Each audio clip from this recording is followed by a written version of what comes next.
और चलिए बड़ी खबर मिल रही है। जम्मू कश्मीर में बीजेपी उम्मीदवारों की नई सूची जारी की गई है। 15 उम्मीदवारों की सूची जारी की गई है। पहले चरण की 15 सीटों पर उम्मीदवारों के नामों का ऐलान हुआ। पामपोर से सैयद शौकत गयूर अंद्राबी, राजपोरा से अरशद भट्ट, शोपिया से जावेद अहमद कादरी, अनंतनाग पश्चिम से मोहम्मद रफीक वानी, श्रीगुफवाड़ा बिजबेहरा से सोफी।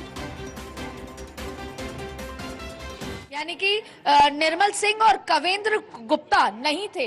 ऐसे में अब और जो पार्टी के अध्यक्ष हैं रविंद्र रैना, उनका नाम भी नहीं था। जम्मू कश्मीर के जो मीडिया प्रभारी हैं सज्जाद ने बताया कि 44 उम्मीदवारों की पहली सूची टाइपिंग एरर के कारण रद्द की गई है। अब ऐसे में ये माना जा रहा है कि कुछ प्रमुख नाम नहीं थे। यहां तक कि ये भी माना जा रहा है कि पहले जो लिस्ट 44 नामों की आई थी उसमें पहला चरण, दूसरा चरण, तीसरे चरण के नाम आ गए थे, लेकिन दूसरे और तीसरे चरण के कुछ नामों में तब्दीलियां थी, बदलाव थे। और आपने देखा कि जब ये लिस्ट जारी रोक रही हूँ, रविंद्र रैना क्या कुछ कह रहे हैं, अपने दर्शकों को सुना देते हैं, फिर लौटते हैं। जनता पार्टी जम्मू कश्मीर में चुनावी शंखनाद के बीच पार्टी ने अपने उम्मीदवारों की एक प्रक्रिया के बाद घोषणा की है। पार्टी ने पहली सूची में कुछ सीटों पर, जो कि फर्स्ट फेज, सेकंड फेज के कुछ जो हमारी सीट्स हैं, उस पर अपने उम्मीदवारों का नाम जो है वो फाइनल किया है। क्योंकि पहले फेज का जो चुनाव है उसका नॉमिनेशन भरने की डेट 27 अगस्त है, तो पार्टी ने तुरंत ऐसे विधानसभा जो फर्स्ट या सेकंड फेज में आते हैं उन असेंबली सेगमेंट्स में अपने उम्मीदवारों के नाम की घोषणा की है। जल्द पार्टी दूसरी सूची भी जारी करेगी। भारतीय जनता पार्टी पूरे जम्मू कश्मीर में चुनाव लड़ेगी, अपने दम पर चुनाव लड़ेंगे। कश्मीर में कुछ जगहों पर हम कुछ ऐसे विनिबिलिटी रखने वाले इंडिपेंडेंट कैंडिडेट्स के साथ हम आपसी तालमेल की हमारी बातचीत चल रही है। अन्यथा अधिकांश सीटों पर भारतीय जनता पार्टी स्वयं चुनाव लड़ेगी। कश्मीर घाटी में यहाँ कश्मीरी पंडित विस्थापित समाज के 2 उम्मीदवारों को पार्टी ने मैदान में उतारा है, हब्बा कदल और अनंतनाग ईस्ट से।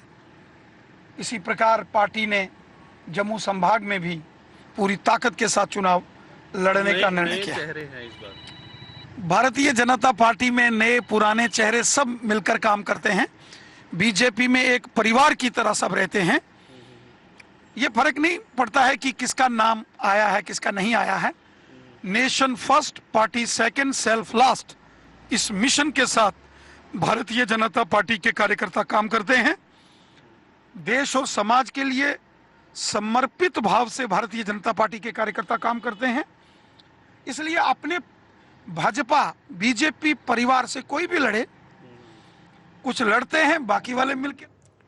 तो रविंद्र रैना को आप सुन रहे थे, ये कह रहे हैं कि नेशन फर्स्ट, और जाहिर सी बात है उन्हीं चेहरों को ध्यान में रखकर ये लिस्ट जारी की गई। हालांकि फर्स्ट फेज के चेहरे हैं। सैयद तजुमुल ज्यादा बातचीत के लिए हमारे सहयोगी जुड़ चुके हैं हमारे साथ। सैयद, रविंद्र रैना को आपने सुना होगा, लेकिन जो ये पहले लिस्ट जारी की गई है, कौन से फैक्टर्स को ध्यान में रखकर भारतीय जनता पार्टी की तरफ से चेहरों को उतारा गया मैदान में?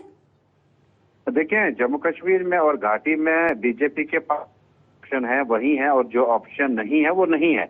और जिस तरह से रविंद्र रैना ने लास्ट में कहा कि हमारे पास घाटी में लाइक माइंडेड इंडिपेंडेंट कैंडिडेट्स हैं, यानी जो लोग नेशनल कॉन्फ्रेंस, कांग्रेस, अपनी पार्टी कॉन्फ्रेंस से निकल कर जो है वो अलग तरीके से इलेक्शन लड़ रहे हैं, उनको उनके खिलाफ कोई उम्मीदवार खड़ा नहीं किया जाएगा। जिसमें गालिबन सोनावारी, बांडीपोरा, गुरेज में अपनी पार्टी नहीं उठाएगी कैंडिडेट, वहां बीजेपी का कैंडिडेट डायरेक्ट होगा। बांडीपोरा में इंडिपेंडेंट एक नहीं 2 हैं, उनको सपोर्ट करेंगे। श्रीनगर की कई कॉन्स्टिट्यूएंसीज है जहां पर इंडिपेंडेंट कैंडिडेट का उतना चलना नहीं है।